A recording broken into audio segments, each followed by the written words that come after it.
Eu decidi que nunca contaria para eles que acreditava em Jesus, mesmo que eles cortassem meus dedos. Eu tinha certeza de que nem os meus pais teriam contado nada para eles. Eu ainda era uma criança e poderia ser facilmente intimidada por eles. Apesar disso, eu consegui não falar sobre a minha fé. Quando a minha mãe perdeu a consciência, eles a empurraram para a frente da minha cela. Eles a torturaram e bateram tanto nela que eu não conseguia mais reconhecê-la. Mas chorar era proibido e ia contra as regras. Então eu segurei minhas lágrimas. Eu guardei a minha dor dentro de mim, pois eu não podia fazer nada pela minha mãe.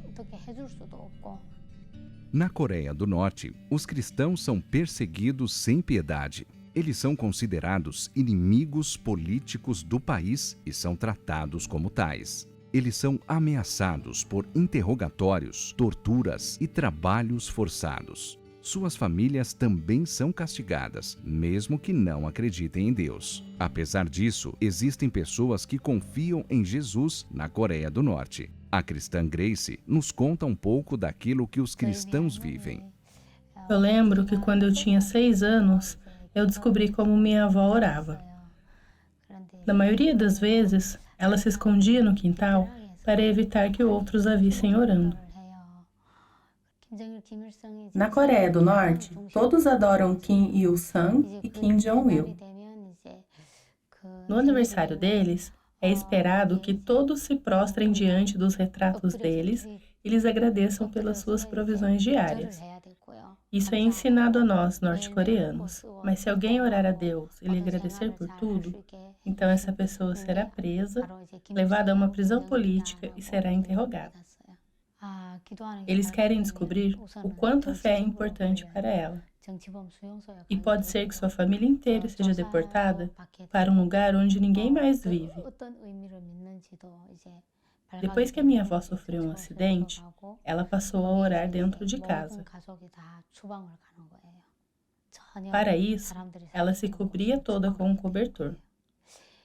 Na primeira vez que eu vi isso, eu perguntei: "Vó, isso não é confortável, é?" Mas ela me respondeu: "Eu estou orando. Eu quero que você fique bem quietinha. Eu quero me concentrar em Deus e prestar atenção nele." Minha avó dizia para nós: "Nossa família pode se considerar feliz por ter conhecido a Deus e porque Ele nos salvou e nos libertou. Mesmo em momentos difíceis, nós sabíamos que havia alguém que estava sempre nos ajudando em qualquer situação." Entre 1994 e 1998, a Coreia do Norte foi atingida pela fome. Ao invés de se falar sobre a fome, falava-se sobre um caminho do sofrimento. Quando o período de fome nos atingiu, eu não podia mais ir para a escola. Muitos estudantes morreram de fome naqueles anos. Minha família vendia frutas e legumes no mercado. Mas em um determinado momento, nós não podíamos mais viver disso. Havia cada vez mais pessoas querendo comprar, mas cada vez menos pessoas tinham como pagar. Meu pai tinha ascendência chinesa, então ele mandou cartas para lá, para descobrir como estava a situação no país. E a sua família o convidou para voltar para a China.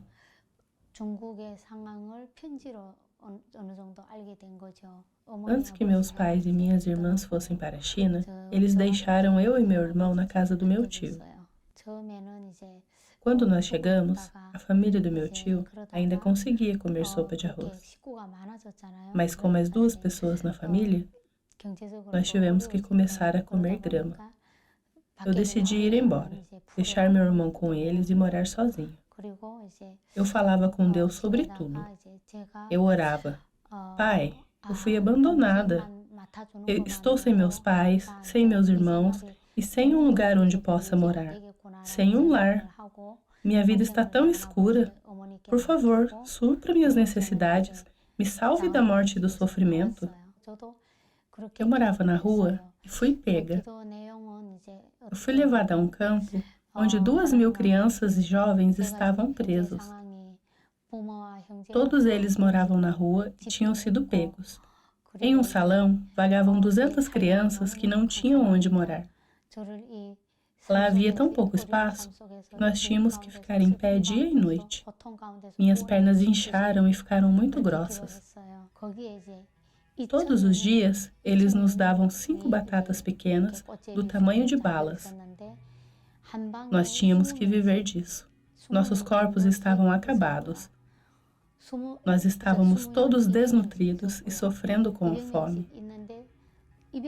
Eu orava para que Deus me salvasse dessa dor e desse sofrimento, da tristeza e da morte.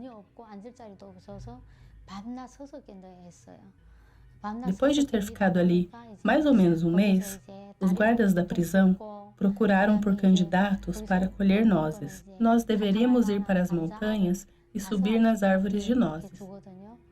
No caminho, eu fiz planos de como eu poderia fugir. Uma menina mais velha que estava comigo lá decidiu que fugiria comigo. Depois de algumas semanas, eu encontrei uma fazenda que me recebeu. Eu fiquei muito agradecida a Deus por isso. Meu pai conseguiu me encontrar nesse lugar. Um pouco antes, ele também já havia encontrado meu irmão. Meu pai tinha voltado da China só para nos procurar. Meu pai contou que a minha tia frequentava uma igreja e que a vovó também acreditava em Deus. Ele me disse que a única maneira de prosseguir na vida era orando a Deus. Ele me perguntou se eu queria ir para a China com ele, para ficarmos novamente juntos como família. Nós decidimos atravessar o rio para ir para a China.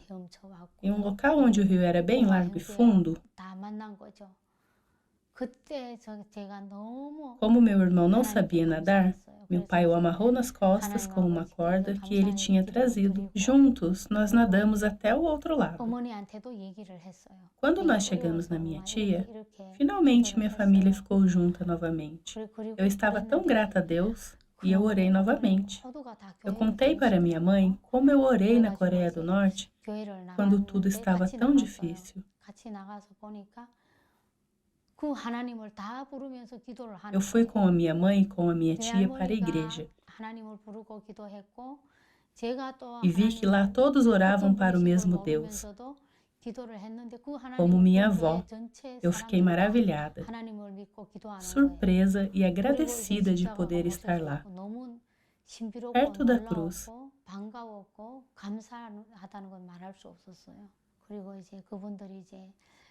Eles haviam orado pelo meu pai quando ele viajou de volta para a Coreia do Norte para buscar meu irmão e eu. Eu fiquei muito agradecida.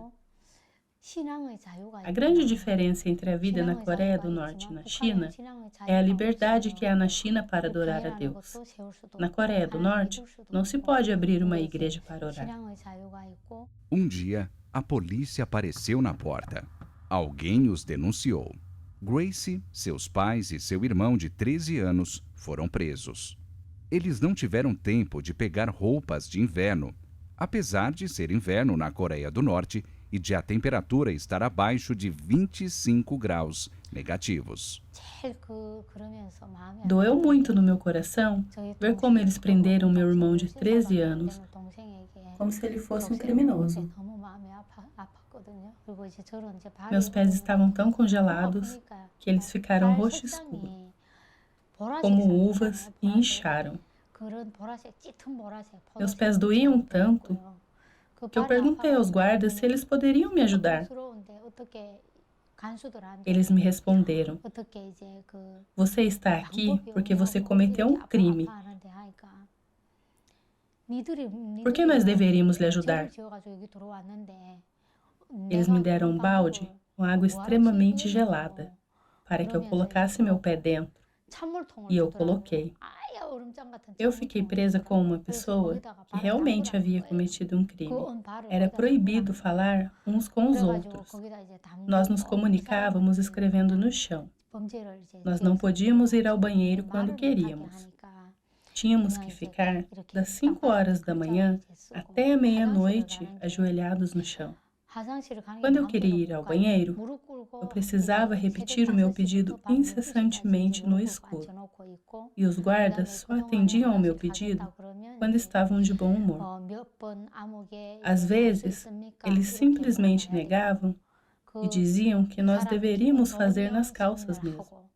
Quando nós ficávamos menstruadas, não sabíamos o que fazer.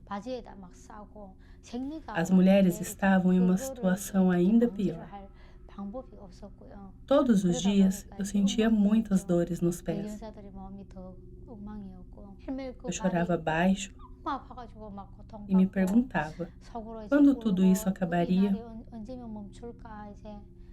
Nós recebíamos folhas de nabo cozidas na água.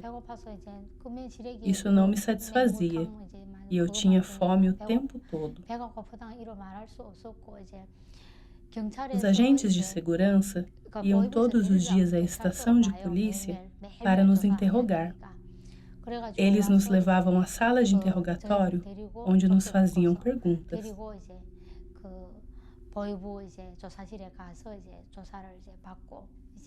Quando me perguntavam sobre a igreja e minha fé em Deus, eles disseram: seus pais contaram tudo, eles são cristãos. Com isso, eles queriam me amedrontar. Eu não queria cair na ameaça deles.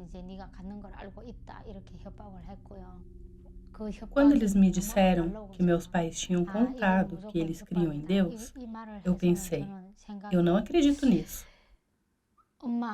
Eles estão mentindo. Todos os dias, eles me ameaçavam. Nós vamos entrar em contato com a China e deportar o resto da sua família. Mas eu me dizia, eu nunca vou contar nada, mesmo que eles cortem meus dedos como ameaçam. Eu era só uma criança que poderia ser facilmente intimidada, mas eu não contei sobre minha fé. Eles acabaram não cortando meus dedos, mas me deixavam sempre com muita fome e não permitiam que eu dormisse nos únicos momentos em que eu poderia dormir. Eles torturaram meu pai de todas as maneiras imagináveis. Eu soube que meu pai perguntou a eles: por que é um crime acreditar em Deus? Eu disse ainda: se isso for mesmo um crime, pode me matar. Eu vou continuar acreditando em Deus e vou orar a Ele, mesmo na prisão. Depois dessa tortura, eles o arrastaram novamente para a cela. Assim, eles deixavam todos com medo. O sistema norte-coreano se assemelha a um tipo de idolatria. Não é permitido adorar ninguém além dos chefes de Estado. Não se pode ter outros ídolos além deles. A fé cristã é tida como uma convicção política. O fato de termos fugido para a China é para eles uma prova de que traímos os valores e a moral norte-coreana e somos politicamente incorretos. Se você visitou a igreja, então você adora e acredita em um Deus diferente do deles. Por isso, eles me ameaçaram e me torturaram com privação de sono. Minha mãe e meu pai foram terrivelmente torturados em suas celas. Eles jogaram a minha mãe, inconsciente, na frente da minha cela. Eles a torturaram e bateram tanto nela que eu não conseguia mais reconhecê-la. Eles me ameaçaram: você vai acabar igual a ela, se não nos disser a verdade. Quando eles me disseram isso, eu segurei as lágrimas. Mas chorar era proibido e contra as regras. Eu tomei cuidado e não chorei. Eu guardei a dor bem fundo dentro de mim. Eu não podia ajudar a minha mãe de nenhuma forma. Eles me atormentaram com truques psicológicos por 3 dias. Eles queriam me forçar a confessar que eu havia ido à igreja e que acreditava em Deus. Isso aconteceu durante alguns meses, mas eu sobrevivi a esse tratamento brutal. Nós os odiávamos muito, mas ao mesmo tempo, nós os entendíamos, pois o Estado os obrigava a tratar os cristãos assim. Eu acho que pessoas que fazem coisas tão ruins assim, como torturar pessoas, devem ter uma grande dor no coração. Mas eu sei que esse é o dever deles, e eles têm que obedecer. Apesar dos temores, a família foi libertada e encontrou refúgio na casa do tio de Grace, que quase não tinha o que comer. O pai dela ficou muito doente e fraco por causa das torturas. Grace e sua mãe tentaram atravessar o rio novamente e fugir sozinhas para a China. A cada 100 metros havia um posto de guarda. Nós havíamos nos amarrado pelos quadris para atravessar o rio. Mas enquanto atravessávamos, os guardas nos avistaram. Eles gritaram: "Parem!" Como nós não paramos, eles começaram a atirar em nós. As balas passaram perto de nós. Nós não podíamos ficar debaixo d'água, porque senão não teríamos mais ar. Mas Deus nos ajudou a fugir sem que fôssemos atingidas.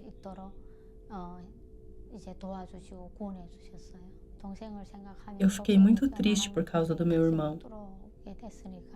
Eu me preocupava muito com ele. Ele também tinha sido preso e ainda não tinha conseguido fugir da Coreia do Norte. Quando nós estávamos na China, eu soube que meu pai não tinha resistido aos ferimentos e havia morrido. Meu irmão ficou sozinho com meu tio. Mais tarde, eu me casei na China. Mas um dia, de repente, 4 policiais apareceram em frente à nossa casa no campo. Eles receberam ordens para me prender. Uma mulher sem filhos. Meu marido foi me ver na prisão um dia e disse que não podia fazer nada. Ninguém podia fazer nada por mim. Mas eu confiava em Deus, que Ele daria um sentido àquilo. Eu achei que poderia dizer a eles que estava grávida. E fiz isso. Mas eu orei para que eu tivesse uma criança dentro de 1 ano. E Deus ouviu essa oração. Eu tive meu filho dentro desse ano. Isso foi 9 anos atrás, desde que eu fui colocada em liberdade. Eu fui solta só porque eles achavam que eu estava grávida. De 30 pessoas que estavam presas, eu fui a única liberta. Eu sou grata por Deus ter me dado mais uma vida. Por favor, orem pela Coreia do Norte. A oração é muito importante. Eu sou muito grata a tantas pessoas ao redor do mundo que estão ligadas a portas abertas e que oram de todo o coração pela reunificação da Coreia do Norte e da Coreia do Sul. Eu acho que elas fazem muito pela nossa situação. Além disso, eu acho que as pessoas na Coreia do Norte precisam saber sobre a igreja e a fé em Deus. Elas precisam ouvir como nossa fé pode mudar a vida delas. Elas também precisam muito de ajuda prática. Eu espero que cada vez mais norte-coreanos possam ter uma Bíblia, literatura cristã e encontrar salvação em Jesus.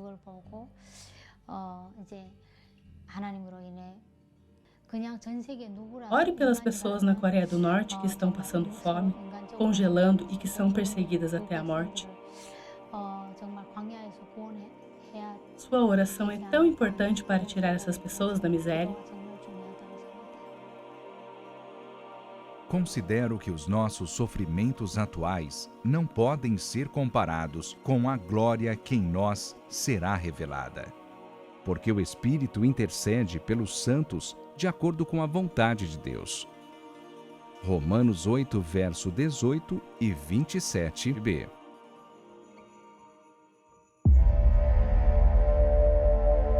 A Portas Abertas atua em mais de 60 países onde milhões de cristãos são perseguidos por causa da fé em Jesus Cristo. Muitos são ameaçados e até mortos. Para conhecer mais sobre a realidade da igreja perseguida, acesse o site portasabertas.org.br.